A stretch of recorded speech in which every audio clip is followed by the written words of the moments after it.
మీరు అసిస్టెంట్ డైరెక్టర్‌గా ఉన్నప్పుడు 'భైరవ దీపం' ఆఫ్‌కోర్స్ అదొక different level kind of film. ఎందుకంటే రాజులు, తర్వాత కొంచెం మాయా, ఫ్యాంటసీ అదంతా కూడా ఫోక్లోర్. Folklore film. తర్వాత మళ్ళీ మిగతా సినిమాలకు గూడా మీరు 'శ్రీకృష్ణార్జున విజయం' అది మైథాలజీ. మైథాలజీ అది గూడా. అది సంగీతం గారి దర్శనం. అది బాలకృష్ణ గారి డబుల్ రోల్ ఆ సినిమా అంతా నమ్మవర్ గూడా. అని కమల్ హాసన్ గారిది తమిళ్ సోషల్ డైరెక్షన్. ఆ! తమిళ్ నమ్మవర్ కూడా మీరు చేశారు. అసోసియేట్ తమిళ్ అదే రైటర్. కాలేజ్ సెటప్ అండ్ ఆ, లెక్చరర్ ఆ సెటప్ అంతా అవును. ఉండేది. ప్రొఫెసర్ విశ్వం అని తెలుగులో అవును. వచ్చింది. ఆ! దానికి అసోసియేట్ సేతుమాధవన్ గారు, మలయాళీ డైరెక్టర్ ఆయన. సో ఇలా చేసుకుంటూ వస్తూ అగైన్ మళ్ళీ కొంచెం ఒక మాస్ కైండ్ ఆఫ్ ఫిలిమ్సో లేకపోతే ప్రేమించుకుందాం రా, బావగారు బాగున్నారా, అవన్నీ ప్రేమంటే ఇద్దరా, ఈ 3 జయంతి పరాంజీ జయంతితో గారు. చేశారు మీరు. అండ్ అక్కడ కూడా కామెడీ, కొంచెం మాస్, కొంచెం ఆ సెటప్ అంతా కూడా అవును. డిఫరెంట్‌గా ఉంటుంది. సో ఇవన్నిటిని కూడా మీరు అబ్జర్వ్ చేసుకుంటే ఆ తాలూకా ఛాయలు ఏమన్నా మీ డైరెక్షన్‌లో వచ్చాయని మీరు ఏమన్నా ఫీల్ అవుతూ ఉంటారు. లైక్ సంగీతం గారు అందులో మారుతుంది, జయంత్ గారు యాక్చువల్గా మారుతున్నారు. నాకు ఆ తాలూకా ఛాయలు కాదు కానీ ఎగ్జిక్యూషన్లో ఆ ట్రైనింగే ఇవాళ ఇవాళ కూడా ఇండస్ట్రీలో నన్ను కాపాడుతుందని నమ్ముతాను నేను. ఎందుకంటే అన్ని జానర్ ఆఫ్ ఫిలిమ్స్ టచ్ చేశాను. అందరి టెక్నీషియన్స్తో పనిచేసిన ఎక్స్పీరియన్స్ ఉండింది. అందరు రైటర్లతో మంచి అనుబంధం ఏర్పడింది. లైక్ రావు కొండలరావు గారు, జంధ్యాల గారితో కూడా ఒక స్క్రిప్ట్ చేసి సినిమా జరగలేదు అది, నేను అసిస్టెంట్గా పనిచేసి. అలా వాళ్ళ దగ్గర నేర్చుకున్న విషయాలన్నీ ఈరోజు నా డెసిషన్స్ మీద వాటి తాలూకు ఎక్స్పీరియన్స్ కింద నా ఎక్స్పీరియన్స్ అంతా నా గురువులే. నేను కాంటెంపరీ ఆడియన్స్ని ఇవాళ ఆడిటోరియంలో నేను ఒక రెగ్యులర్ ఈ ట్రెండ్లో ప్రేక్షకుడిని. కానీ ఫిల్మ్ మేకింగ్లో నేను ఏ నిర్ణయమైనా తీసుకోవాలంటే నేను పనిచేసిన నా గురువుల ఇన్ఫ్లుయెన్స్ 100% ఉంటుంది. ఎందుకంటే దానివల్ల మంచి థాట్ ప్రాసెస్ ఉంటుంది, నేనేమో అప్డేటెడ్గా ఉంటాను. రెండు బ్లెండ్ చేయకపోతే నా కెరీర్ ఉండదు అసలు. అండ్ 3 పదులు దాటక ముందే మీరు ఒక భయంకరమైన బ్లాక్ బస్టర్ ఇచ్చారు మనసంతా నువ్వే. అండ్ అది ఫెయిర్లీ యంగ్ ఏజ్ అని చెప్పుకోవచ్చు అండి యాజ్ ఎ డైరెక్టర్. పెళ్లి కూడా అవ్వలేదు. 29 ఏళ్ళకి రిలీజ్ అయింది అది, నాకు 29వ సంవత్సరం. ఇప్పుడు ఎవరైనా మా చిన్నప్పుడు మనసంతా నువ్వే చూసాను కొంచెం గుండె కలుక్కుపోయి నేను కూడా చిన్నప్పుడే తీసానండి అని చెప్పుతూ అంట కొంతమంది స్నేహితులకి. బట్ ఐఎమ్ హ్యాపీ, ఎందుకంటే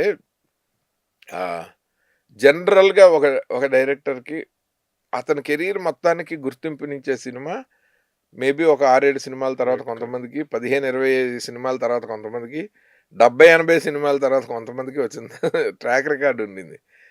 మొదటిదే వచ్చేసాక తర్వాత నాకు చాలా కాలం ఏం చేయాలో తెలియలే. ఆ ప్రెషర్ అనేది ఉండిందా సార్? ప్రెషర్ అసలు ఎప్పుడూ లేదు నాకు. Cinema is never a pleasure always pleasure. ఎందుకంటే ఎక్కడ కూడా నేను ఇప్పటికే ఎంజాయ్ చేస్తాను. నాకు అంటే ఆ ఎక్స్పెక్టేషన్స్, రెప్యుటేషన్ లేదా నెక్స్ట్ సినిమా ఎలా అసలు ఉండాలి? ఎందుకంటే నా డెసిషన్ క్లియర్గా ఉంటుంది.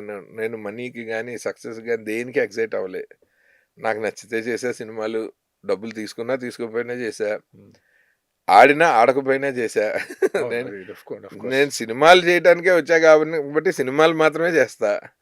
అండ్ నాకు సినిమాల్లో డైరెక్షన్ గ్యాప్ వస్తే కూడా డైరెక్టర్కి మళ్ళీ డైరెక్షన్ వచ్చినప్పటికి రెడీగా పనికొచ్చేలాగా కొత్త కుర్రాళ్ళు, కొత్త కథకుల దగ్గర కథలు వినే ఉద్యోగమే చేశా. కానీ సడన్గా నేను నా క్రియేటివ్ స్పేస్ వదిలేసి నేను వేరే జాబ్ చేయలేదు, లైక్ వేరే వ్యాపారం చేయలేదు.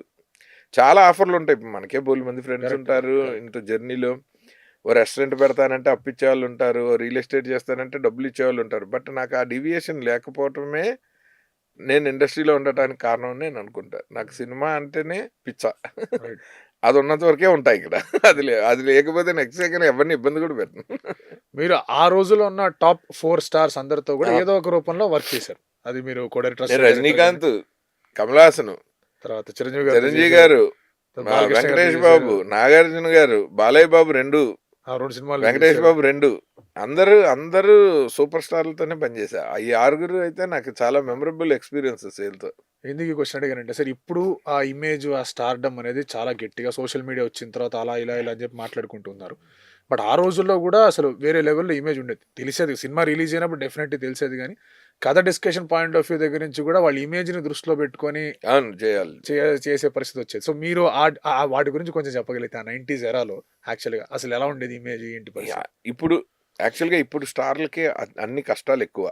ఎందుకంటే ఇప్పుడు ఇమేజ్లు ఓవర్ నైట్, అంటే స్క్రీన్ మీద మనం ఒక ఇమేజ్ బిల్డ్ చేస్తున్నాము ఫిల్మ్ మేకర్స్గా.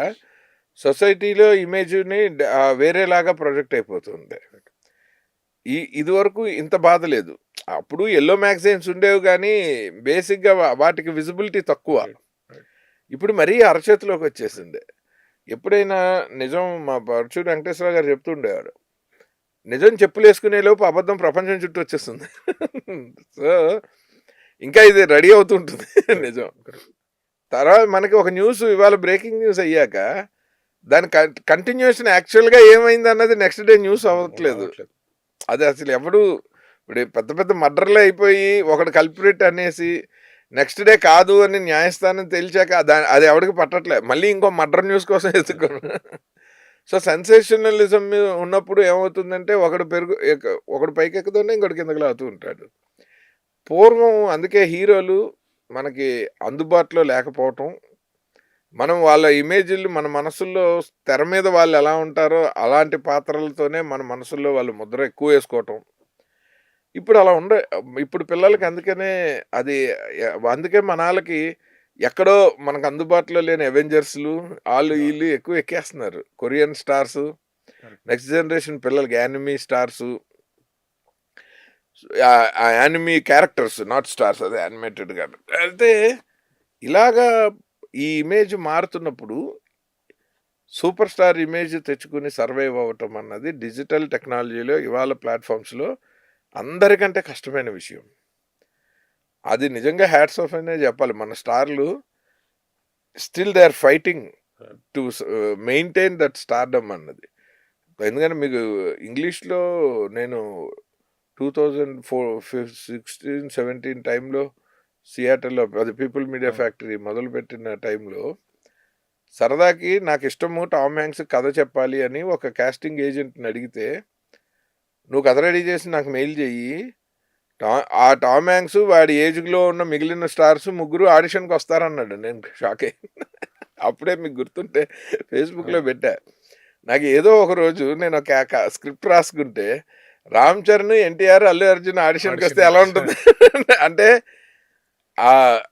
ఇది ఎందుకు చెప్తున్నానంటే అది నా సాడిజమో నా కోరిక కాదు. I know their star value. But ఎంత డైల్యూట్ అయిపోతుంది మన మన ఇవాల్టి స్పీడెస్ట్ జనరేషన్‌లో అండ్ టెక్నికల్‌గా మనం ఉంటున్న ర్యాపిడ్ స్పీడ్‌లో and where every information is coming on hand మనకి ఎంత కష్టం అది. స్టిల్ మీరు ఒక సూపర్ స్టార్, ఒక పాన్ ఇండియా స్టార్, ఒక గ్లోబల్ స్టార్ అనిపించుకోవాలంటే తాతలు దిగొస్తారు. నిజమే. ఆ రోజుల్లో ఏంటంటే సార్ అంటే మీరు ఇందాక అన్నట్టుగానే సినిమాలో స్క్రీన్ మీద అసలు మమ్మల్ని చూస్తే వాళ్ళందరికి ఒక హై రావాలని చెప్పేసి రకరకాల విన్యాసాలు చేసేవాడు. బావగారు చిరంజీవి గారు బంగీ జంప్ బంజీ చేయడం జంప్. అట్లాంటివన్నీ ఉండేవి. ఇప్పుడేంటంటే దాన్ని మించిపోయి ఇప్పుడు నిజంగా ఎవరైనా చేస్తే సేమ్ చిరంజీవి గారిలాగా ఇది సీజీరా అంటారు జనాలు. ఇలాంటివి వచ్చేస్తున్నాయి. సో పైగా ఒరిజినల్ షాట్ తీసుకుని వాళ్ళే గ్రీన్ మ్యాట్ వేస్తున్నారు. గ్రీన్ మ్యాట్ లో షూట్ చేస్తే కాదు. సో ఇలాంటివి రావడంతో డెఫినెట్లీ అంటే స్క్రీన్ మీద వాళ్ళని ఎలా చూపించాలనే దాని గురించి రకరకాలుగా కష్టాలు పడుతూనే ఉన్నారు. ఎక్కడో అక్కడ ఒక దానివల్లే అంటారు అసలు ఈ బడ్జెట్స్ పెరిగిపోవడానికి కారణం కూడా ఇది ఒక ఫ్యాక్టర్. మరి ఇప్పుడు ఆడియన్స్ ని ఇప్పుడు బేసిక్ గా ఎంటర్టైన్మెంట్ ఇండస్ట్రీలో సినిమాయే టాప్ ప్రయారిటీ కింద ఉన్నప్పుడు బడ్జెట్స్ తక్కువే ఉండింది ఇండస్ట్రీలో. కానీ ఇప్పుడు మన ఎంటర్టైన్మెంట్ ఇండస్ట్రీ బోల్డ్ అంత మనీ ఉంది, ఇందులో బోల్డ్ అన్ని ఇన్వెస్ట్మెంట్లు ఉన్నాయి, బోల్డ్ అంత టాలెంటెడ్ టెక్నీషియన్స్ ఉన్నారు, రైటర్స్ ఉన్నారు, డైరెక్టర్స్ ఉన్నారు, అన్నీ ఉన్నాయి. ఇప్పుడు బడ్జెట్ ఎందుకు ఎక్కువ అవుతుంది? డిజిటల్గా మనకు బోల్డ్ అంత టెక్నాలజీ అవైలబుల్గా ఉంది, కానీ బడ్జెట్ రెమ్యునరేషన్స్ ఎందుకు ఎక్కువ అవుతున్నాయంటే ఇప్పుడు పబ్లిక్లో సొసైటీలో ఎంటర్టైన్మెంట్ ప్రయారిటీలో లేదు. సో మన 20వ ప్లేస్లో ఉన్నాము. దాన్ని దాటి నేను నా కంటెంట్ని పుష్ చేసి ఇవాళ సాయంత్రం నేను అన్ని పనులు మానుకుని మొబైల్ కూడా చూడకుండా వాట్సాప్లో మెసేజ్లకి ఆన్సర్ చేయకుండా ఈరోజు నేను థియేటర్కి వెళ్ళి సినిమా చూడాలని దానికి 1000 రూపాయలు ఖర్చు అయినా పెట్టాలని నేను ఒక డెసిషన్ తీసుకోవాలంటే నన్ను ఎంత పుల్ చేయాలి. అదర్వైజ్ నాకు నెసెసిటీ లేదు, సినిమాకే వెళ్తేనే. ఇప్పుడు మనకు మామూలుగా ఇదివరకు సరదాకి ఇంట్లో లేడీస్ కూడా బోర్ కొడుతుంది సినిమాకి తీసుకెళ్ళన్నది ఇప్పుడు అసలు నేను విని చాలా ఏళ్ళు అవుతుండే. అడిగితే పైగా ఎందుకు అంత దూరం ఎవడెళ్తాడు, ఓటీటీలో వస్తుందిగా అంటున్నారు, ఒక నెల ఆగుదామా అంటున్నారు. అలాంటప్పుడు మనము to beat the competition. Competition మనము వాళ్ళని థియేటర్‌కి పుల్ చేయాలంటే డెఫినిట్‌గా స్టార్స్ కష్టపడాలి, రైటర్స్ కష్టపడాలి, డైరెక్టర్స్ కష్టపడాలి, ప్రొడ్యూసర్స్ పబ్లిసిటీ చేయటంలోను, సినిమాని ప్యాకేజ్ మార్కెట్ చేయటంలో చాలా కష్టపడాలి. అందరి కష్టానికి వాల్యూ ఉంది. ఇవాళ జనరేషన్‌లో అలా కష్టపడే వాళ్ళే సక్సెస్ అవుతున్నారు. ఓకే. అది. మొన్న నా పోస్ట్ ఉద్దేశ్యం అదే యాక్చువల్లీ.